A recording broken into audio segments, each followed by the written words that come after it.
And from China's expansionist ambitions, we come to China's homemade virus. COVID-19, the Wuhan virus. It has brought the CCP down to its knees. We have been telling you how the current Wuhan virus wave is worse than what China had expected. And tonight, we have more proof for you. Have a look at this report. It says hospitalizations in China have jumped by a huge margin. Now, if we break this down into numbers, the hospitalizations rose by at least 70% this week. Over 60,307 people had to be hospitalized due to the virus.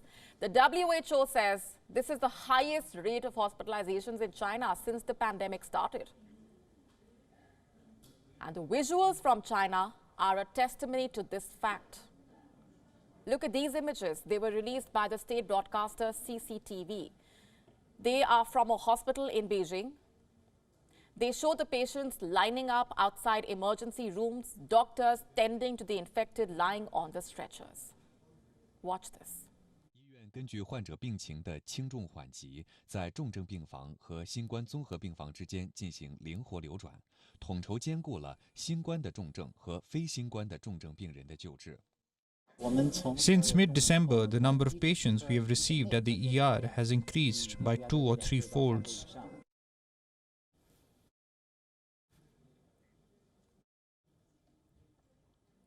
And then we have these images. They have been released by the Chinese dissident Jennifer Zhang. They apparently show smoke rising from a funeral home in the Zhejiang province. And she says these funeral homes have become the busiest places in China currently. And these images are from the Heilongjiang province. They show people lining up outside a crematorium. Reports say the lines begin even before dawn and last all the way until evening. Remember, this spike in cases and deaths coincides with the Lunar New Year holidays, holidays which China intends to go forward with as per plan. It has lifted the restrictions, remember, to maintain a semblance of normalcy. And this has led to thousands of people crowding the train stations, looking for the next train to catch home. Isn't this dangerous, to say the least? Wouldn't this lead to more infections? Wouldn't it lead to more deaths of Chinese citizens? Well, Beijing could not care less. After 4 years of this pandemic and protests from Chinese citizens, it does not want to take any more chances. And it's trying to project an image of normalcy by letting millions of its people travel home. But what about those who are dying? What about those who have lost their family members? China is trying to silence them. Look at the report on your screen. The CCP has unleashed a censorship crackdown to silence what it calls the COVID rumors, quote unquote.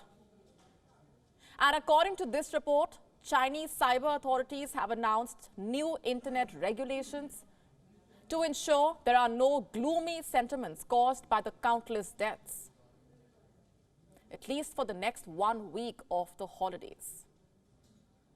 This is what China's National Cyber Administration has apparently said. I'm quoting, there needs to be an in-depth rectification of false information and other issues to prevent gloomy sentiments. Online rumors related to the epidemic and fabricated patient experiences must be investigated and punished. Now remember, the Chinese social media has been awash with personal stories of the people who have either contracted COVID-19, lost elderly relatives to the infection, or are struggling to source medication.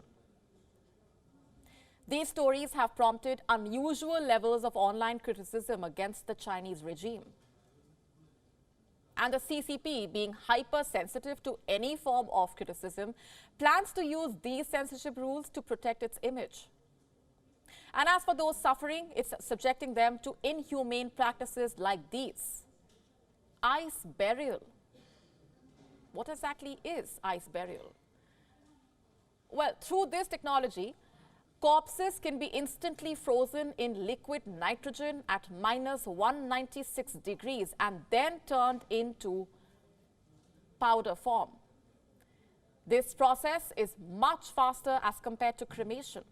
It can be used to conduct funerals in private and avoid chances of further criticism over images of the smoke billowing out from the funeral homes. This is the kind of humiliation that China plans to subject its own people to. This clearly shows China will not show any regard to its people, even in death. As the virus it gave the world continues to pose new threats to mankind, look at this headline. It's based on a study by the European Society of Cardiology. It says that COVID-19 patients retain elevated risk of death for at least 18 months after the infection. At least 18 months, meaning they have a high chance of death, even 18 months after they were infected. The study says after infection, the patient may still develop numerous cardiovascular conditions which may heighten the risk of death in the long term. It says that due to this reason, patients with COVID-19 should be monitored for at least a year after they recover. It doesn't matter whether they are vaccinated or not. And this report is alarming, and the situation in China precarious. Will this Wuhan virus nightmare ever end? Will we ever overcome this Wuhan killer? There is no easy answer to these questions. WION now available in your country. Download the app now. Get all the news on the move.